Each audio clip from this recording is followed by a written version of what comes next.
उसे किया है। भाई मंज बड़ा अमीर आदमी था, बल्कि अपने गांव का सबसे बड़ा जमींदार था। वो सुल्तान सखी सरवर का उपासक था। एक दिन इत्तेफाक से गुरु अर्जन साहब के सत्संग में चला गया। उसे सत्संग अच्छा लगा। पिछले कर्म उदय हुए, नाम मांगा। गुरु साहब ने पूछा, भाई तू किसे मानता है?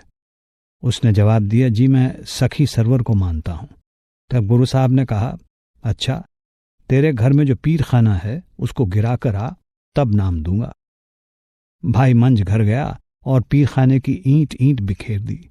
सबने कहा कि तूने बड़ा पाप किया है, सुल्तान तुझ पर मुसीबत लाएगा, हम तुम्हारा साथ नहीं देंगे। भाई मंज ने जवाब दिया कि अब जो हो सो हो।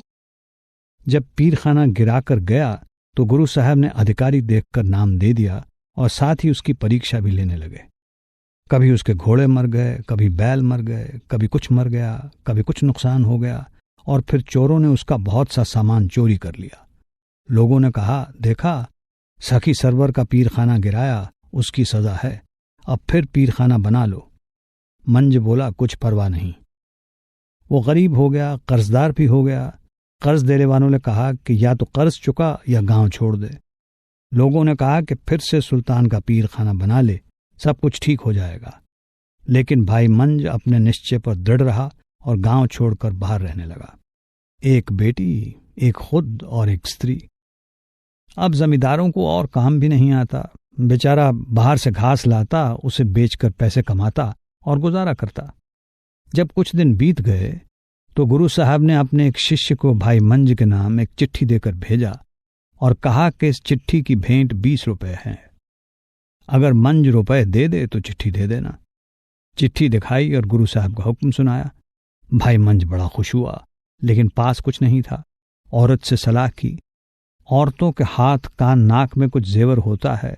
कुछ बेटी की चूड़ियां, कुछ औरत की चूड़ियां और अन्य जेवर वगैरह इकट्ठे किए और सुनार के पास ले गया।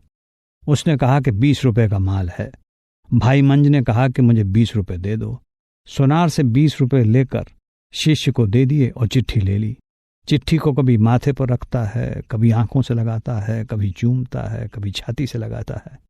1-2 साल इसी तरह बीत गए। एक दिन गुरु साहब ने फिर एक शिष्य को एक और चिट्ठी देकर भेजा और कहा कि इसकी भेंट 25 रुपए है। देखो किस शिष्य का हौसला है कि ऐसी तकलीफें बर्दाश्त करे।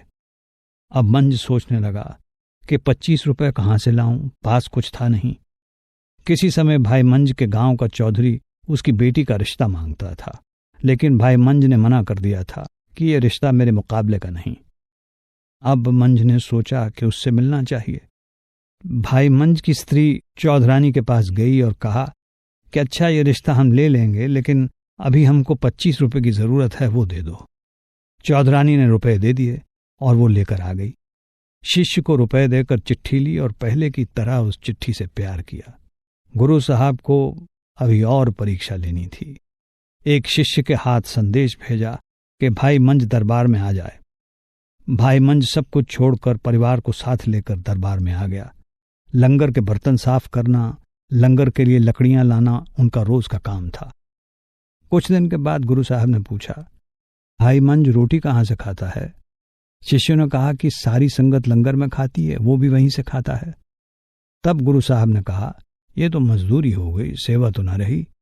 भाई मंज की स्त्री ने सुना और जाकर पति से कहा कि गुरु साहब ने ये वचन कहे हैं। मंज ने कहा कि कल से कोई और उपाय करूंगा।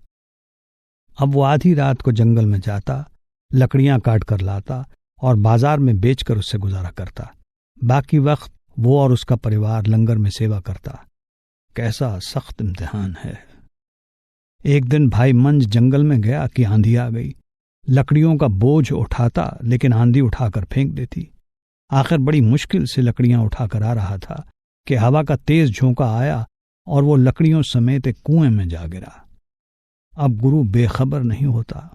इधर ये घटना हुई, उधर गुरु अर्जुन साहब नंगे पैर दौड़ पड़े और हुक्म दिया कि रस्सी और तख्ता लाओ। सारी संगत दौड़ी आई कि पता नहीं क्या हो गया है। कुएं पर गए।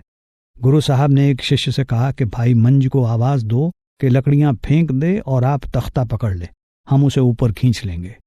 रस्सी और तख्ता लटका दिए गए, लेकिन भाई मंज ने कहा कि पहले लकड़ियों को बाहर निकालो, फिर मैं निकलूंगा।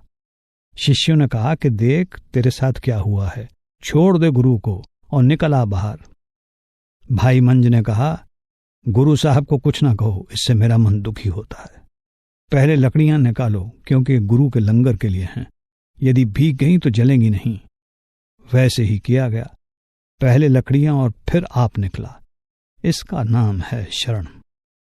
जब निकला तो गुरु अर्जन साहब ने दयाल होकर कहा, मांग क्या मांगता है, मैं तुझे तीनों लोकों का राज्य दे दूंगा।